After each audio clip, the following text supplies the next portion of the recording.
இன்னைக்கு நம்ம எல்லாருக்கும் ஒரு கேள்வி, நம்ம எல்லாருக்கும் இந்த கேள்வி வரும். எனக்கு இந்த கேள்வி இருக்குது, உங்களுக்கும் கண்டிப்பா இந்த கேள்விகள் இருக்கும் என்று சொல்லி நான் விசுவாசிக்கிறேன். ஆண்டவரை நம்ம தொழுது கொள்ளணும், ஆராதிக்கணும், ஆண்டவரை தேடணும். இது எல்லாமே ஒரே அர்த்தம் உள்ளது. என்னது? ஆண்டவரை தொழுது கொள்ளணும், அவரை ஆராதிக்க வேண்டும், அவரை தேட வேண்டும். இது நமக்கு கண்டிப்பா தெரியும், அப்படித்தானே? அப்போ பைபிள் அதை தான் சொல்லுது. உன் தேவனாகிய கர்த்தரை நீ முழு இருதயத்தோட தேடணுன்றார். என்னை அன்றி உனக்கு வேற தெய்வர்கள் இருக்கவே வேண்டான்றார். என்ன தவிர நீ வேற யாரையும் தெய்வமா நீ நினைச்சிடக்கூடாது. பைபிள் சொல்லுது, நாம் தேவன் ஆவியா இருக்கிறாராமா. அவருக்கு ஏதாவது ஒரு உருவத்தை கொடுத்துட்டோ, ஏதாவது ஒரு பொருளை கொடுத்து அவர் ஆராதிக்க முடியாது. அவர் ஆவியா இருக்கிறார். புதிய ஏற்பாட்டுக்குள்ள நம்ம வரும் பொழுது வசனம் சொல்லுது, முதலாவது உன் தேவனுடைய ராஜ்யத்தின் நீதியும் தேடுங்கள், மற்றதெல்லாம் நான் உனக்கு கூட கொடுப்பேன்றார். அப்ப ஆண்டவரை தேட வேண்டும் என்பதற்கு நிறைய வசனத்தை கர்த்தர் கொடுத்திருக்கிறார். இடைவிடாமல் ஜெபம் பண்ணு, ஜெபத்துல உறுதியாயிரு, விழித்திருந்து ஜெபம் பண்ணு. இதெல்லாம் எதற்காக சொல்றாரு? என்னை தேடணும், என்னை தொழுது கொள்ளணும், என்னை ஆராதிக்கணும். எக்காலத்திலும் அவரை நான் ஸ்தோத்தரிப்பேன், எப்பொழுதும் அவருடைய துதி என் வாயில். அப்போ எப்பவும் ஆண்டவரை ஸ்தோத்தரிப்பேன், எக்காலத்திலும் நான் ஆண்டவரை துதிப்பேன். அப்போ ஆண்டவர் அதிகமாய் தேடுவதற்கு ஆண்டவர் பைபிள் இதெல்லாம் சொல்றார். இப்ப நமக்கு இருக்கிற கேள்வி என்னன்னா, எல்லாம் தெரியுது நமக்கு, ஆண்டவரை தேட தான் செய்யணும், ஆண்டவரை தொழுது கொள்ளணும். அதிகாலையில் என்னை தேடுகிறவன் என்னை கண்டடைவான். நமக்கு தெரியுமா தெரியாதா? ஆண்டவரை பார்க்கணும், எனக்கு என்னுடைய காரியம் வாய்க்கணும், என்னுடைய தேவை சந்திக்கப்படணும், என் விண்ணப்பம் கேட்கப்படணும். அப்ப ஆண்டவர் சொல்றாரு, என்னை பார்க்கலாம். எப்போ பார்க்கலாம்னா, அதிகாலையில் நீ வருவனா என்னை பார்க்கலான்றார். இது நமக்கு தெரியுமா தெரியாதா? சர்ச்சில் இருக்கிறவங்க எத்தனை பேருக்கு தெரியும்? இதெல்லாம் எனக்கு தெரியும் பாஸ்டர். தெரிஞ்சு இப்ப நம்ம அதை செய்யறோமா? ஆண்டவர் சொல்லிட்டார், அதிகாலையில் என்னை தேடுகிறவன் என்னை கண்டடைவான். அப்ப இந்த வசனம்லாம் நமக்கு தெரியுது, எல்லாருக்கும் தெரியுது. ஆண்டவரை தேடுனா நமக்கு நன்மைகள் வருது, நமக்கு சமாதானம் கிடைக்குது, சந்தோஷம் கிடைக்குதுன்ட்டு.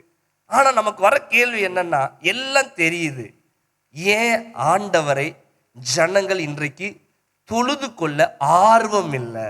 நான் சொல்றது, தொழுது கொள்றாங்க, ஆண்டவர் ஆராதிக்கிறாங்க, ஆண்டவரை தேடுறாங்க, ஆனா ஆர்வமா தேடுறாங்களா? ஆர்வமா தொழுது கொள்றாங்களா? எதனால? ஏன் ஆண்டவரை தேடுவதற்கு, ஆண்டவரை ஆராதிப்பதற்கு மனசு இல்லை? உங்களுக்கு இந்த கேள்வி இருக்கா? எனக்கு இந்த கேள்வி இருக்குது. என்ன பிரசங்கம் பண்ணினாலும், எவ்வளவோ வார்த்தைகளை கேட்டாலும், எவ்வளவோ சத்தியத்தை அறிந்து கொண்டாலும், இன்னைக்கு அநேக ஜனங்களுக்குள்ள ஏன் ஆண்டவரை தேட மனசு வரமாட்டேங்குது? ஏன் ஆண்டவரை தேட இருதயம் அவங்களுக்கு வரவே மாட்டேங்குது? ஏன் ஆண்டவரை கேட்க, ஒரு மணி நேரமாவது விழித்திருந்து ஜெபிக்க கூடாதா? ஏன் மனசு வரல? அப்ப இன்னைக்கு இதைத்தான் நம்ம படிக்க போறோம். இன்னைக்கு இதை தான் நம்ம படிக்க போறோம். இதை படிச்சுட்டோம்னா, இந்த சப்ஜெக்டை இன்னைக்கு நம்ம முடிச்சோம்னா, இந்த பாடத்தை நம்ம கத்துக்கிட்டோம்னா, நமக்கு இந்த கேள்விக்கு பதில் கிடைக்கும். எதனால ஆண்டவரை தேட மனசே இல்லை? உங்க வீட்டுக்குள்ள அம்மா அப்பா பாப்பீங்க, அந்த பிள்ளைகள் அப்படியே படுத்து கிடந்தாலும் கிடக்குமே தவிர ஆண்டவரை தேடாம தான் இருக்கும். நம்ம வீட்டுக்குள்ள நம்ம கணவரை பார்ப்போம், அங்கிட்டு இங்கிட்டு சுத்திக்கிட்டே இருப்பாரு, அங்க வேலைக்கு போவாரு, இருந்தாலும் பைக்கை கிளப்பிட்டு அவங்களுடைய பைக் எடுத்துட்டு போவாரு, வருவாரு, எல்லாம் செய்வாரு. ஆனா பைபிளை படிக்க மனசு வராது, ஜெபம் பண்ண மனசு வராது, கொஞ்ச நேரம் ஆண்டவர்கிட்ட உட்கார்ந்து ஜெபிக்க மனசு வராது, ஆண்டவரை தேட வராது. ஐயோ கையில பணம் இல்லையே, பணம் இல்லையே, நம்ம வீட்டுக்குள்ள இருக்கிற புலம்பிட்டே இருப்போம். பணம் இருக்கட்டும், நம்ம கொஞ்ச நேரம் குடும்பமா ஜெபம் பண்ணுவோம், அது மனசு வராது. பார்த்துருக்கீங்களா? அப்ப நம்ம ஏன் மனசு வர மாட்டேங்குது? அது இன்னைக்கு தெரிஞ்சு ஆகணும். ஏன்னா நமக்கு தெரியுது, ஆண்டவரை தேடுனா எல்லாம் தந்துருவாருப்பா, ஆண்டவரை தேடுனா சமாதானத்தை கொடுத்துருவார், ஆண்டவரை தேடுனா அன்றன்றைக்குள்ள அப்பத்தை கொடுத்துருவார், இதுல சந்தேகமே இல்லை. எனக்கு 1 லட்சம் ரூபாய் தருவாரா? உங்களுக்கு 1 லட்சம் ரூபாய் தேவைன்னா 1 லட்சம் ரூபாய் தருவார். எனக்கு 10,000 ரூபாய் தான் தேவைன்னா 10,000 ரூபாய் தருவார். சிலருக்கு மிச்சம் எடுக்க தருவார், அது அவங்களுடைய கிரியை பொறுத்து இருக்குது. அப்ப ஏன் எங்களுக்குலாம் ஒன்றும் தரவே மாட்டேங்கிறாரு? அதான் சொல்லிட்டோம்ல, அவங்கவுங்க கிரியைகளுக்கு தக்க மாதிரி ஆண்டவர் என்ன பண்ணுவார். அப்ப ஆண்டவரை தேடணும் நமக்கு நல்லா தெரியுது. ஆனா இப்ப கேள்வி என்னன்னா, ஏன் தேட சொல்லுங்க, ஏன் தேட மனசு இல்லை? எல்லாரும் சொல்லுங்க, ஏன் ஆண்டவரை தேட மனதில்லை?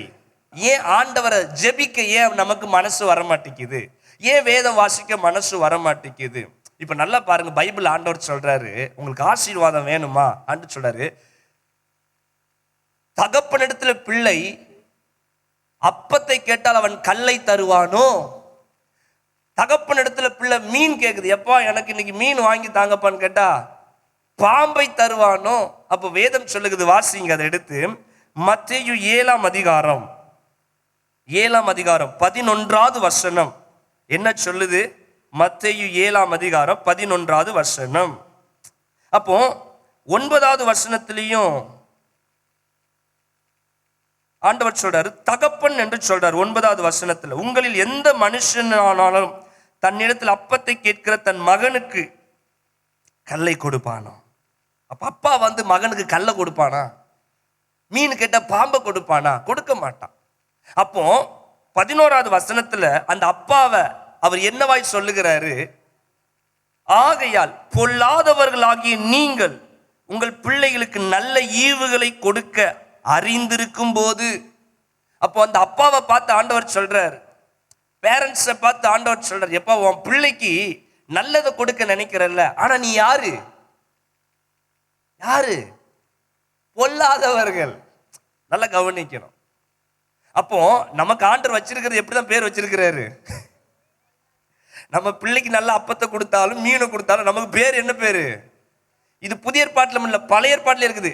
மனுஷனுடைய நினைவு நித்தமும் பொல்லாதது என்பதை ஆண்டவர் அறிஞ்சிருக்கிறார். நல்லா புரியுதா உங்களுக்கு? நம்மளாம் யார? சரி, அந்த டாபிக்ல போக வேண்டாம். என்ன அப்போ ஆண்டவர், நீ பொல்லாதவங்களா இருக்கிறப்பா, அப்படி இருந்துட்டே உன் பிள்ளைக்கு நல்லதை கொடுக்கும் பொழுது ஆண்டவர் சொல்றாரு, பரலோகத்தில் இருக்கிற உங்கள் பிதா தம்மிடத்தில் வேண்டிக் கொள்ளுகிறவர்களுக்கு நன்மையானவைகளை கொடுப்பது அதிக நிச்சயம் அல்லவா?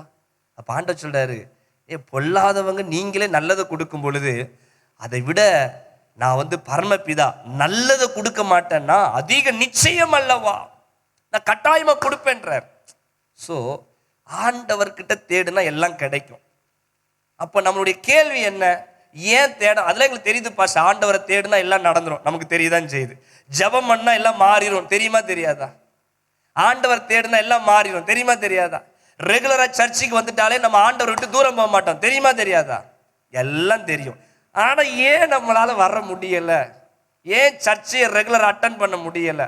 ஏன் நம்மளால தினமும் வேதம் வாசிக்க முடியல? ஏன் தினமும் ஜெபிக்க முடியல? ஏன் ஆண்டவருடைய சன்னிதானத்துல உட்கார முடியல? அமர முடிய மாட்டேங்குது. எதுக்கிட்டயோ உட்கார்ந்துகிட்டு இருக்கோம், எதுக்கோ அதிக நேரத்தை செலவழிக்கிறோம். ஏன் தேவனிடத்துல நேரம் செலவழிக்க முடியல? அது ஒரு கேள்வி கட்டாயமா நம்ம உள்ளத்துல வந்தே ஆகணும். ஏன்னா நமக்கு எல்லாருக்கும் ஒரு முடிவு இருக்குது. அந்த முடிவுக்கு பிறகு நம்ம போக வேண்டிய இடம் ஒன்று இருக்குது, பரலோகம். இந்த பரலோகத்துக்கு நம்ம கம்பெனி ஓனர் கூட்டிட்டு போக மாட்டாரு, நம்ம கொத்தனார் கூட்டிட்டு போக மாட்டாரு, எலக்ட்ரீஷியன் வேலை கொடுக்கிறவர் கூட்டிட்டு போக மாட்டாரு, டெக்ஸ்டைல் ஓனர் கூட்டிட்டு போக மாட்டாரு. நமக்கு ஆர்டர் கொடுக்குறாங்களே, இந்த வேலையை நீங்க செஞ்சு கொடுங்க, அவங்க கூட்டிட்டு போக மாட்டாங்க, யாரும் கூட்டிட்டு போக மாட்டாங்க. அப்ப இதெல்லாம் நமக்கு தெரியதான் செய்யுது. கண்டிப்பா மரித்தா 2 இடம்பா, நரகம் பரலோகம். ஆண்டவரோட இருந்தா மட்டும்தான் எங்க போவோம்? பரலோகம் போவோம். எல்லாருக்கும் தெரியுது. பரலோக ராஜ்யம் பலவந்தம் பண்ணுகிறவர்களாலே பெற்றுக்கொள்ளப்படுகிறது. பரலோக ராஜ்யத்துக்கு போராடுகிற பிள்ளைங்க மட்டும்தான் பரலோகம் போவாங்களாமா. நல்லா உட்கார்ந்துக்கிட்டு காத்தாட இருக்கிறவங்க எல்லாம் எங்க போக மாட்டாங்க. ஆமா, அப்ப இதெல்லாம் தெரியுது. எல்லா சத்தியத்தையும் வாங்கி உட்கொண்டு நல்லா சாப்பிட்டு வயிறு ஃபுல்லா வச்சுக்கிட்டு, ஆனா ஏன் ஆண்டவரை தேட மாட்டேங்கிறோம்? ஏன் ஆண்டவரை இந்த ஜனங்கள் தேட மாட்டேங்குது? மனசு வரல, ஆண்டவர்கிட்ட உட்கார மனசு வரல, ஜெபிக்க மனசு வரல, பைபிள் படிக்க மனசு வரல, அவர் ஆராதிக்க மனசு வரல. ஏன் ஏன் ஏன் ஏன் ஏன் அல்லேலூயா, ஏன் மனசு வரல? அதை இன்னைக்கு நம்ம பார்க்க போறோம். ஆமென். சீக்கிரம் சொல்லுங்க பாஸ்டர், கேட்டுட்டு போட்டு. என்ன மனம் திரும்பிட போறோமா? பச்சை பாப்போமே. ஸ்தோத்திரம், ஆண்டவர் உதவி செய்வாராக. அதுக்கு முன்னாடி இன்னும் நீ சொல்ல நான் ஆசைப்பட்டுக்கிட்டு, ஆண்டவரை தேடினா எல்லாம் கிடைக்கும்னு ஆண்டவர் சொல்றாரு. இது நமக்கு தெரியதான் செய்யுது. ஆண்டவரை விட்டு தூரம் போனாலும் நமக்கு என்ன ஆகுன்றது நமக்கு தெரியதான் செய்யும்.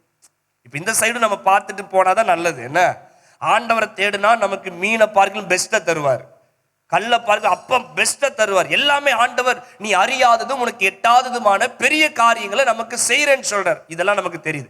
அடுத்த இன்னொரு சைடு ஒன்று இருக்குது. ஆண்டவரை விட்டு தேடாம போனோம்னா, ஆண்டவரை ஆராதிக்காம போனாலும் என்ன நடக்கும் அதுவும் நமக்கு தெரியும். தெரியலன்னா கொஞ்சம் சொல்றேன். என்ன எடுங்க பார்ப்போம். சகரியா பழைய ஏற்பாட்டில் கடைசி அந்த மல்கியாவுக்கு முன்னாடி இருக்கும். சகரியாவின் புஸ்தகம் 7ஆம் அதிகாரம் பக்கம் 1997 பக்கம். சகரியா 7ஆம் அதிகாரம் 11வது வசனம். அவர்களோ கவனிக்க மனதில்லாமல் தங்கள் தோலை முரட்டுத்தனமாய் விலக்கி கேளாதபடிக்கு தங்கள் செவிகளை அடைத்து கொண்டார்கள். 13வது வருஷம். அந்த ஜனங்களா இப்படி இருக்கிறாங்க. யார் ஆண்டவரை தேட மனசு இல்ல, செவி என்ன பண்ணிக்கிறாங்களாமா, அடைச்சு வச்சுக்கிட்டுதாங்க. சத்தியத்தை கேட்கக்கூடாது. இப்ப போய் இயேசு நல்லவர்னு சொல்லி ஒரு இடத்துல போய் சொல்லி பாருங்களேன். நல்ல அபிஷேகத்துல நரம்புகன்னு சொல்லி சில சபை பிரிவுகள் இருக்குது பார்த்தீங்களா, அங்கெல்லாம் போய் நம்ம சொல்ல முடியாது. சில சபை பிரிவுகள்லாம் இருக்குதுல்ல, அந்த சில சபைகள்கிட்ட போயிட்டு ஆண்டவர் இப்படிதான் தொழுது கொள்ளணுங்க, பைபிள் இப்படி சொல்லி இருக்குது, அவருக்கு உருவங்கள் இல்லைன்னு சொல்லுது, அப்போ ஏன் இந்த உருவங்கள்லாம் இருக்குதுன்னு தொழுது கொள்றீங்கன்னு கேட்டால் அடி கிடைக்குமா கிடைக்காதா? அடி கிடைக்குமா கிடைக்காதா? அடி பட்டையை கிளப்பிடுவாங்க. இன்னொரு சில பிரிவுகள் இருக்கிறாங்க. ஏன் பாரம்பரியமா ரொம்ப ஆராதிச்சுக்கிட்டு இருக்கோம், ஆண்டவர் ஆவில நல்லா தொழுது கொள்ளணுமே அப்படின்னு சொல்லிட்டு சொன்னோம்னா அங்கேயும் அடி கிடைக்குமா கிடைக்காதா? இவங்க தான் ரொம்ப ஆவில முத்தி போய் இருக்கிறாங்க அப்படின்னு சொல்லி ஒவ்வொரு சபைகளுக்கும் ஒவ்வொரு பிரிவுகள் இருக்குது. ஸோ நம்ம அதை இப்போ பார்க்க வேண்டாம். ஆனால் வசனம் என்ன சொல்லுது, அது எந்த பிரிவுகளாக இருந்தாலும் சரி, என்ன பிரிவுகள் இருந்தாலும் சரி, வசனம் சொல்லுது சத்தியத்தை கேட்காதபடிக்கு தங்கள் செவிகளை அவங்க அடைச்சு வச்சுக்கிறாங்க. அந்த உண்மையான சத்தியத்தை கேட்க மனசு இல்லை மக்களுக்கு. இன்னைக்கு பைபிள் சொல்லுது சத்தியத்தை அறிவீர்கள், சத்தியம் உங்களை விடுதலையாக்கும். அப்போ இது தப்புன்னு சொல்லி கொடுத்தா யாருக்கும் அது ஏத்துக்கிறதுக்கு மனசு இல்லை. ஆண்டவருக்கு இந்த தப்பு பிடிக்காது, அதை நீங்க செய்யாதீங்கன்னாலும் நமக்கு தெரியுது. ஆனா அதை செய்வதற்கு நமக்கு ரொம்ப கஷ்டமா இருக்குது. அது ரொம்ப செய்ய கஷ்டமா. அப்ப நம்ம இருதயத்தை கடினமாக்கிக்கிடுதோம். சரி, அது நம்ம வேலை. நம்ம இருதயத்தை கடினமாக்கிக்கிடுதோம், செவியை அடைச்சு வச்சுக்கிடுதோம். பாஸ்டர் என்ன பிரசங்கம் பண்ணாலும் போப்பா அப்படின்னு சொல்லி செவியெல்லாம் அன்னைக்கு நிறைய பேர் அடைச்சு வச்சுக்கிட்டுதாங்க. அது அவங்க இஷ்டம், அது யாரையும் கட்டாயப்படுத்த முடியாது. ஆனா அவருக்குன்னு ஒரு இஷ்டம் ஒன்று இருக்குது, அவருக்குன்னு ஒன்று இருக்குது. நம்ம காது நம்ம அடைச்சிப்போம், நம்ம போன் இப்பவுமே நம்ம கட் பண்ணிட்டு வெளியே போயிடலாம். என்ன அவர் பேசிட்டு இருக்கிறாரு அப்படின்னு சொல்லி டப்புன்னு கட் பண்ணிட்டு வெளியே போயிடலாம். யாரும் கேட்க போறது கிடையாது. நமக்கு ஒரு சர்ச்சில் நமக்கு வேற மாதிரி சத்தியத்தை நமக்கு ரொம்ப சொல்லி, இந்த சர்ச்சில் என்னப்பா ஒரு மாதிரி பேசிட்டு இருக்கிறாங்க, வேற சர்ச்சுக்கு போவோம்ப்பா, எங்க அங்க வேற இயேசு மாதிரி, நம்ம அங்க போவோம்ப்பா. அது நம்ம இஷ்டம். ஆனா ஆண்டவருக்குன்னு ஒரு இஷ்டம் இருக்குது. அது என்ன இஷ்டம்? 13வது வசனம். ஆதலால் நான் கூப்பிட்ட போது அவர்கள் எப்படி கேளாமற் போனார்களோ, நான் கூப்பிட்டும் பொழுது, நான் பிரசங்கம் பண்ணும் பொழுது, என் தேவ மனிதர்களை கொண்டு என் பிள்ளைகளை கொண்டு நான் பிரசங்கம் பண்ணும் பொழுது இந்த சத்தத்துக்கெல்லாம் எப்படி அவங்க கேட்காம போனாங்களோ, அப்படியே அவர்கள் கூப்பிட்ட போது நானும் கேளாமல் இருந்தேன் என்று சேனைகளின் கர்த்தர் சொல்றார். என்னை தேடாம, என்னை ஆராதிக்காம, என்னை தொழுது கொள்ளாம, ஞாயிற்றுக்கிழமை ஆராதனை அட்டன் பண்ணாம, ஆண்டவர் சமூகத்தில் 6 நாளும் சும்மா அவங்கவுங்க வேலையை செஞ்சுட்டு பைபிளை ஒரு பக்கம் மூடி வச்சுட்டு ஜெபம் பண்ணாம மனமோன போக்கில் போயிட்டு என்னை ஆராதிக்க நேரம் கொடுக்காம தொழுது கொள்ளாம இருந்தாங்கன்னா, நான் பேசும்போது அவங்க எப்படி கேட்காம இருந்தாங்களோ, அவங்களுக்கு ஒரு ஆபத்து பிரச்சனை வரும்போது என்னை கூப்பிடுவாங்க, கர்த்தாவே கர்த்தாவே கர்த்தாவே, ராஜாவே ராஜாவே ராஜாவேன்னு கூப்பிடுவாங்க. நான் என்ன பண்ணுவேன், அவங்க பண்ண மாதிரியே நானும் கேட்காம அமைதியா இருந்துக்கிடுவேன். நம்ம என்ன போய் முட்டுனாலும் மோதினாலும் கதவை போட்டு தட்டுனாலும் ஆண்டவர் கதவை திறக்க மாட்டார். நான் சொல்லல, பைபிள் சொல்லுது. அவங்க எப்படி கேட்கலையோ நானும் கேட்க மாட்டேன். என்னை தேடி ஆலயத்துக்கு வரல, நான் ஏன் தேடி அவங்க வீட்டுக்கு போகணும்னு கேட்பேன். என்னை தேடி நீ ஆலயத்துக்கு வரல, எதையோ தேடித்தானே நீ போயிருக்கிற, ஸோ நானும் உன் வீட்டுக்கு வரமாட்டேன். நான் இல்லாத வீட்டுக்குள்ள நீ எப்படி இருந்துக்கிடுவ? நல்லா இருந்துக்கோ, ஒன் டேலண்ட், உன்னுடைய திறமை. நான் ஏசு இல்லாம உன்னால எப்படி வாழ முடியும்? வாழ்ந்துக்கோ. ஏசு இல்லாம நீ எப்படினாலும் இருந்துக்கோ, ஒன் டேலண்ட். அதுதான் ஆண்டவர் சொல்றாரு. அவர்கள் நான் கூப்பிடும்போது எப்படி கேளாமல் போனார்களோ அப்படியே நானும். இதுக்கு மேல இதை கொஞ்சம் நான் பேச வச்சுங்களேன் அரண்டுருவீங்க. கொஞ்சம் இருக்கிற சமாதானம்லாம் போயிடும் உங்களுக்கு. ஸோ அப்போ நமக்கு இது நமக்கு தெரியுதான், சரி ஆண்டவரை தேடாம நம்மளால வாழ முடியாது. அவர் இல்லாம, அவருடைய பாதுகாப்பு இல்லாம நம்மளால இருக்க முடியாது. ஏன்னா பைபிள் சொல்லுது, எவனை விழுங்கலாமோ என்று சொல்லி சிங்கம் கெர்ச்சித்து அலையிறது போல பிசாசு வகை தேடிக்கிட்டு இருக்க. எப்போ இந்த இந்த இந்த சகோதரியை எனக்கு ஆண்டவர் விட்டு தூரமாக்கலாம், எப்போ இந்த குடும்பத்தை ஆண்டவர் விட்டு தூரமாக்கலாம், அதுக்கு என்னென்ன பிளான் பண்ணணுமோ, என்னென்ன திட்டம் போடணுமோ எல்லாத்தையும் செய்வான். காலையிலேயே கிளம்புவிய பைபிள் கீபிள்லாம் தூக்கிட்டு சர்ச்சுக்கு போகணும்னு சொல்லிட்டு உடனே ஒரு ஃபோன் வரும், சீக்கிரமா, நீ இல்லாம ஒண்ணுமே ஆகாது, நீ தான் ஹீரோ, நீ தான் ஹீமன், நீ தான் ஸ்பைடர்மேன், நீ தான் சக்திமான், நீ வந்தா தான் இதை காப்பாற்ற முடியும், வந்துருங்க. உடனே சக்திமான் கிளம்பிடுவார். ஒன்னும் பண்ண முடியாது. இப்படிதான் வரும், எதையாச்சும் ஒரு தடை வரும். ஆண்டவரை தேடி போகணும் போது தடை வந்துடும். நீங்க வீட்டுக்குள்ள ஜெபிக்கணும்னு சொல்லி எல்லாம் மூட்டை முடிச்செல்லாம் கட்டிட்டு நீங்க ஜெபிக்கணும்னு சொல்லி உட்காந்துருப்பீங்க. அப்பதான் உங்க வீட்டுக்குள்ள பிள்ளைங்க, அப்பதான் உங்க கணவன், அப்பதான் என்னென்னமோலாம் நடக்கும். அன்னைக்கு ஒரு சகோதரி ஃபோன் போட்டு பேசினாங்க, இதுல இருக்கிறாங்க, பாச ஜெபம் பண்ணிக்கிட்டே இருக்கிறேன் பாச, ஜெபம் பண்ணி முடிச்ச பிறகு என் பிள்ளை டமால்னு கீழே விழுந்துட்டான். டமால்னு கீழே விழுந்து மண்டையில் அடிபட்டுருச்சு என் பிள்ளைக்கு. ஆச்சரியப்படுறதுக்கு ஒன்றும் இல்லை, விழுந்து மூஞ்சி முகரெல்லாம் பேரதான் செய்யும். நான் இங்கே அப்படிதான் ஜெபம் பண்ணிடுவேன், என் பிள்ளை கீழே வந்து மூஞ்சி முகரெல்லாம் ரத்தம். ஆச்சரியப்படுறதுக்கு ஒன்றும் இல்லை. இதில் பிசாசுக்கு என்ன பண்ண முடியும்? இதைத்தான் பண்ணுவான். கொப்பளம் வர வைப்பான், பிள்ளைய சாகடிப்பான், சொத்துக்களை இழக்க வைப்பான், உயிரை தொட முடியாது. அல்லேலூயா. அப்போ நீங்க ஆண்டவர்கிட்ட நெருங்க விடாதபடிக்கு உங்களுக்கு என்னென்ன டைட்டா ஒர்க்கு கொடுக்கணுமோ அதெல்லாம் கொடுப்பான். நல்லா பண்ணு, நல்லா பண்ணு, அதை செய், இதை செய், இதை பாரு, அதை பாரு. ஐயோ எனக்கு டைமே இல்லை பாஸ்டர், எனக்கு அப்படி இப்படி. பிசாசு இப்படிதான் உங்களை ஆண்டவர்கிட்ட நெருங்க விடாத மாதிரி பண்ணுவான். அல்லேலூயா. அப்போ இதே நம்ம காரணம் காமிச்சுக்கிட்டே இருக்கலாமா? எல்லாம் தெரிஞ்சதுதான். ஆமா, பிசாசு அப்படிதான் பண்ணுவான். கால் வலிக்கும், சொன்ன மாதிரி வயிறு வலிக்கும், நெஞ்சு வலிக்கும். சாக கடந்தா கூட ஏசு ஏசுன்னு சொல்லி தான் சாகணும். ஒரு அல்லேலூயா சொல்லுங்க பார்ப்போம். காரணம் சொல்ல முடியாது ஆண்டவர்கிட்ட. ஏன்னா பைபிள் தெளிவா சொல்லுது. சரி, அப்போ இந்த சத்தியம்லாம் நமக்கு தெரியும். ஆண்டவரை தேடுனா நன்மையும் தராரு, ஆண்டவரை தேடாம போனோம்னா என்ன நடக்குன்றதுன்னு தெரியும். சரி, இவ்வளவு சத்தியத்தை நம்ம அறிஞ்சுக்கிட்டு இது சொல்றதுக்கு 1/2 மணி நேரம் ஆகிப்போச்சு, இன்னும்லாம் இருக்கு பிரசங்கம். சரி, அப்ப இவ்வளவு சத்தியத்தையும் தெரிஞ்சிருச்சு, நமக்கு தெரியும் ஆண்டவரை தேடணும், அவரை தேடாம போனா என்ன நடக்கும். உபாகம் 28 வேணா வீட்டுல போய் வாசிச்சு பாருங்க. உபாகமும் 28, கர்த்தருடைய சத்தத்துக்கு கீழ்ப்படியாமல் போன என்ன நடக்கும். நாங்க வேதாகம கல்லூரியில படிக்கும் போது இந்த வசனத்தை சொல்லி சொல்லி கிண்டல் பண்ணுவோம் ஒவ்வொருத்தர். என்ன வசனம் தெரியுமா? அவன் ஒரு பொண்ணை நியமிப்பான் திருமணத்திற்கு, வேறொருவன் அந்த பெண்ணை என்ன பண்ணிட்டு போவான், திருமணம் பண்ணிட்டு போயிடுவான் அப்படின்ற மாதிரி அதுல ஒரு அர்த்தம் வரும். நீங்க எல்லாம் படிப்பீல உடனே வீட்டுக்கு போய் எங்க இருக்குன்ட்டு. யாருக்கு அப்படி நடக்குமாமா? ஆண்டவர்கிட்ட ஜெபம் பண்ணாம நீ ஒரு ஆளை ஃபிக்ஸ் பண்ணுவ, இவங்களை தான் கல்யாணம் பண்ணணும், நம்ம எப்படியா அந்த வீட்டை கட்டிடணும், எப்படியா அந்த பைக்கை வாங்கிடணும், எப்படியாவது இந்த அதை செஞ்சிடணும், எதை செய்யணும். ஆண்டவர் பார்ப்பார், ஆஹா என்கிட்ட ஜெபம் பண்ணாம நீ அதை கல்யாணம் பண்ணிடலாம், நீ வீட்டை கட்டிடலாம், நீ இப்படி ஆயிடலாம், அப்படி ஆயிடலாம் நினைக்கிறியா? நீ போடுற பிளான் எல்லாம் மற்றவனுக்கு தருவேனே தவிர உனக்கு தர மாட்டேன். நீ போடுற பிளான் எல்லாம் மற்றவனுக்கு தருவேனே தவிர நான் உனக்கு தர மாட்டேன். ஏன்னா நான் சொல்லல, உபாகம் 28 அப்படி சொல்லுது. அல்லேலூயா. இதுக்கு மேல இந்த போன்ல உட்கார்ந்துட்டு இருந்தோம்னா நமக்கு ஒரு மாதிரி ஆயிரும். எனக்கு அருமையான பிள்ளைங்களே, எனக்கு ஆண்டவர் இந்த சத்தியம்லாம் நமக்கு தெரியுது. ஆனா நம்ம கேள்வி என்னன்னா, மறுபடியும் கேள்விக்கு வருவோம். நம்ம கேள்வி என்னன்னா, எல்லாம் தெரிஞ்சுக்கிட்டு ஏன் ஆண்டவரை தேட மனசு வரல? எதனால இவ்வளவு சத்தியத்தையும் தெரிஞ்ச பிறகு, இவ்வளவு பிரசங்கத்தை கேட்ட பிறகு, இவ்வளவு தூரம் பைபிளை படிச்ச பிறகு, இவ்வளவு தூரம் பாஸ்டர் உங்களுக்கு சொல்லி கொடுத்த பிறகு, நான் உங்களை சொல்ல பொதுவா சொல்லுதேன், என்ன எல்லாம் தெரிஞ்ச பிறகு ஏன் ஏன் ஏன் ஏன் ஏன் தேவனை தேட, தேவனை தொழுது கொள்ள, தேவனை ஆராதிக்க மனதில்லை மனதில்லை மனதில்லை. யாராவது சொல்ல, நீங்க அன்மியூட் பண்ணிட்டு என்கிட்ட ஒரு வார்த்தையில பேசினாலும் பேசலாம். ஏன் பாஸ்டர் உங்களுக்கு மனசு வரல சொல்லலாமே. நமக்குன்னு சில பிள்ளைங்க டக்குன்னு சொல்லுவாங்க, நான் விசுவாசிக்கிறேன். எப்போ அதை ரெடியாக வச்சுக்கிடுங்க, நான் கேள்வி கேட்க போகிறேன், சில பிள்ளைங்க ஆன்சர் பண்ண போகிறாங்க. நம்ம எல்லாரும் அதை நமக்கு இப்போ நான் மட்டும் பேசினா நல்லா இருக்கு, எல்லாரும் பேசுவோம். ஒரு சும்மா நான் உங்களுக்கு ஒரு பாடம் கற்றுக் கொடுக்குறேன். என்ன? சரி, ஜான் சிஸ்டர் எதுனால இவ்வளோ சத்தியத்தையும் தெரிஞ்சுக்கிட்டு இந்த ஜனங்கள் ஆண்டவர் தேட மாட்டேங்கிறாங்க? நீங்கள் என்ன ஐடியா வச்சுருக்கீங்களா?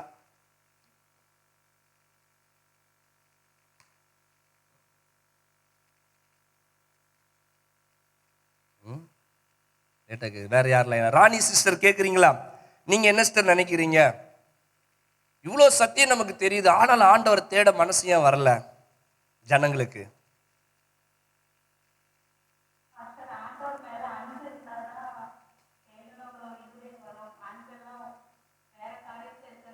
அப்போ 7-8 வருஷமா ஆண்டவரை தேடுற பிள்ளைகளுக்கு ஆண்டவர் மேல அன்பு இல்லைன்னா சொல்லுதீங்க. இப்ப நம்ம சபையில ஒரு 10 வருஷமான விசுவாசி இருக்கிறாங்க, 5 வருஷம் விசுவாசி இருக்கிறாங்க. இப்ப நம்ம சர்ச்சில் நிறைய பேர் உட்கார்ந்துட்டு இருக்கிறாங்க. இது எல்லாருக்கும் பொருந்தும் தானே? அப்போ என்ன ஒருத்தங்க சொல்றாங்க அன்பு கிடையாதுப்பா, ஆண்டவர் மேல என்ன கிடையாது? அன்பு கிடையாது. அன்பு இருந்தா கண்டிப்பா தேடித்தான் ஆகணும். பிள்ளை மேல அன்பு இருந்தா அதுக்கு குளிப்பாட்ட தோணும், அதுக்கு சாப்பாடு கொடுக்க தோணும், அதுக்கு ட்ரெஸ் வாங்கி கொடுக்க தோணும், அது ஸ்கூல்ல போய் சேர்க்க தோணும், அதுக்கு எவ்வளவு கஷ்டமானாலும் அதுக்காக உழைக்க தோணும். கரெக்டு தான். ராணிஸ்டர் சொல்றதுக்கு எதிர் சொல்லுகிறவர்கள் யாரும் இருக்கிறீர்களா? அவர்கள் தவறாய் சொல்லியிருக்கிறாங்க. ராணி சிஸ்டர் தவறான வாதம் அவங்க பண்றது. அவங்க அன்பு இருக்கு, எனக்கு அன்பு இருக்கதான் செய்யுது, நான் ஆண்டவர் அன்பா தான் இருக்கிறேன். எதிர் சொல் யாருன்னு சொல்றவங்க இதெல்லாம் நேரடியா பேசினா நல்லா இருக்கும். பார்த்தீங்களா? யாராவது இருக்கீங்களா? அன்பு இருந்தா நம்ம பிள்ளைக்கு எல்லாம் பண்றோமா இல்லையா? அன்பு இல்லாம கணவனுக்கு பண்ணுவான், அந்த டாபிக் வேண்டாம், பிள்ளையில கொண்டு வருவோம். சரி, அப்ப அன்பு இல்லாதனால ஆண்டவர்கிட்ட நம்மளால என்ன பண்ண முடியல? ஆராதிக்க முடியல. வேற யார்கிட்ட நம்ம கேட்கலாம், ஏன் ஆண்டவரை இவ்வளவு தூரம் தொழுது கொள்ளாம இருக்கிறாங்க? ஏன் ஆண்டவரை தேட மாட்டேங்கிற? மனசு வர மாட்டேன், மனசே வரல. ஒருத்தங்க அன்பே கிடையாது பாஸ்டர், அன்பு இல்லாதனால தான் உங்களுக்கு மனசு வர மாட்டேங்குது. வேற யார் என்ன சொல்றீங்க? வேற யார் இதுல இருக்கிறீங்கன்னு தெரியலையே. அமராவதி சிஸ்டர் நீங்க சொல்லுங்க பாப்போம், ஏன் ஆண்டவரை தேட மனசே வர மாட்டேங்குது ஜனங்களுக்கு?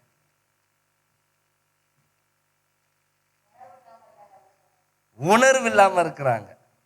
உணர்வு இல்லாம என்ன தெரியுமா? உங்க வீட்டுல கொசு பத்தி காயில் வச்சிருப்பீங்க, அது நுனி எரிஞ்சுக்கிட்டே இருக்கும், அதை கொண்டு போய் உங்க மேல வச்சாலும் நீங்க அப்படியே அமைதியா இருக்கணும். சூடு, அது சூடு அப்படித்தானே?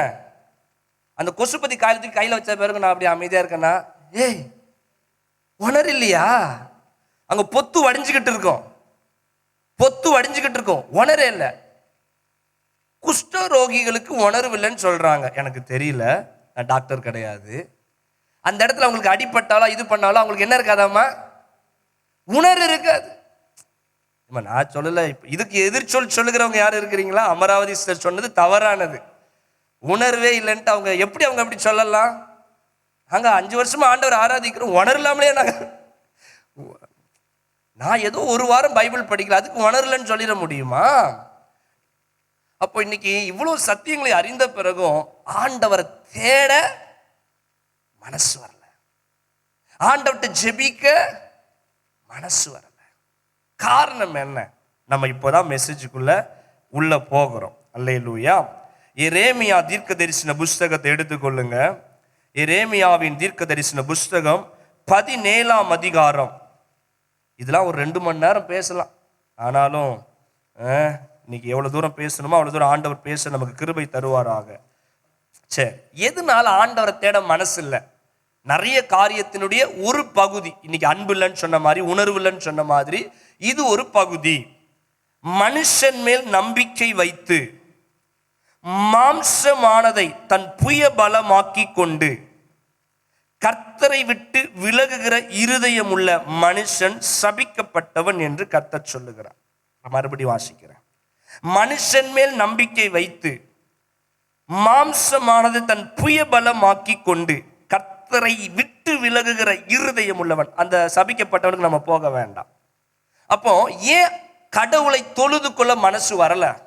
ஏன் ஆண்டவரை ஆராதிப்பதற்கு, ஏன் தினமும் ஜெபிப்பதற்கு, தினமும் வேதம் வாசிப்பதற்கு, ஆலயத்திற்கு எல்லா நாட்களும் தேவனை தேடி வருவதற்கு, அதிகாலை ஜெபத்துல கர்த்தரை தேடுவதற்கு, கர்த்தர் தனக்கு கொடுத்திருக்கிற நல்ல ஓய்வு நேரங்களில நான் ஆண்டவரோடு உறவாடி இருப்பதற்கு ஏன் நமக்கு மனசு வரலன்னா, என்ன வார்த்தையில சொல்லப்பட்டிருக்கிறது? தன் மாம்சத்தை நம்பி அதை ஒரு பலனாய் எண்ணி கர்த்தரை விட்டு விலகுகிற ஒரு கூட்டம் இருக்குது. அப்போ தன்னை குறித்து தான் மேல நம்பிக்கை, சுருக்கமா சொல்லணும்னா தனக்கு மேல ஒரு நம்பிக்கை, தனக்கு மேல இருக்கிற நம்பிக்கையினால யாரை விட்டு விலகுறாங்க? கடவுளை விட்டு விலகுறாங்க. கடவுளை விட்டு விலகி போறாங்க. எதனால? இன்னைக்கு திங்கக்கிழமை ஒரு கிழமை வச்சுக்கிடுவோம். திங்கக்கிழமை அவங்க ஒரு வேலைக்கு புறப்பட்டு போகிறாங்க. உதாரணத்துக்கு ஒரு கொத்தனார் வேலை, என்ன ஒரு கூலி வேலைக்கு, இல்லைன்னா ஒரு ஆபீஸ் வேலைக்கு, இல்லைன்னா எதுக்கோ ஸ்கூலோ கல்லூரியோ எல்லாத்தையும் போட்டுக்கிடுங்க. இந்த வேலைக்கு, ஒரு ஸ்கூலுக்கு, காலேஜுக்கு, எதுக்கோ அவங்க புறப்படுறாங்க, வேலைக்கு புறப்படுறாங்க. புறப்படுவதற்கு முன்பதாக தேவ சமூகத்துல ஜெபிக்காம, தேவ சமூகத்துல வசனத்தை வாசிக்காம, டக்குன்னு 9:30 மணிக்கு நேரம் ஆகிருச்சுன்னு சொல்லிட்டு வேகமா புறப்பட்டு போறாங்க. அப்ப போகும்பொழுது அவங்களுக்கு உணர்வு இருக்குதா? நம்ம இன்னைக்கு ஆண்டவரை தேடல, அதனால நம்ம இன்னைக்கு வேலைக்கு போறோமே, அந்த வேலைக்கு போயிட்டு வரக்கூடிய சம்பாத்தியம் நமக்கு நன்மையா வருமா? யோசிக்கணும். கர்த்தரை தேடாம, கர்த்தருக்கு ஒரு முன்னுரிமை கொடுக்காம, நான் போய் 8 மணி நேரம் உழைச்சி எடுத்து வேலை பார்த்துட்டு வந்தா அந்த சம்பாத்தியம் எனக்கு நன்மையா இருக்குமா? இதை யாரும் யோசிக்க மாட்டாங்க. என்னானாலும் என்ன, நம்ம வேலைக்கு போயிடுவோம். அங்க போயிட்டு தனக்கு உடம்பு நல்லா இருக்குது, அங்க போய் கல்லா எடுத்து கொத்தனார் வேலை செஞ்சுக்கிட்டே இருப்போம். ஏதாவது ஒரு வேலை, கூலி வேலை செஞ்சுட்டு, மூட்டை தூக்குற வேலை, வேற என்ன வேலைலாம் பண்றோம். ஸ்கூல்ல டீச்சர் இருக்கிற வேலை, நல்லா நின்றுக்கிட்டு சொல்லி கொடுக்குற. அப்ப என்னன்னா, இதே நமக்கு கை உடஞ்சி போச்சு. இப்ப கை என்ன ஆகி போச்சு?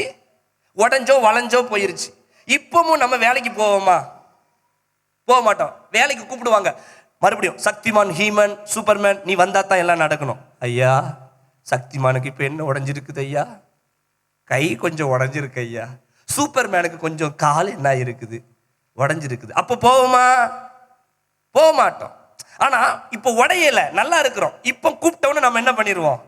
கூப்பிடவே வேண்டாம், கூப்பிடாமலே நம்ம என்ன பண்ணிடுவோம்? அப்போ எது மேல நம்பிக்கை வச்சிருக்கிறோம்?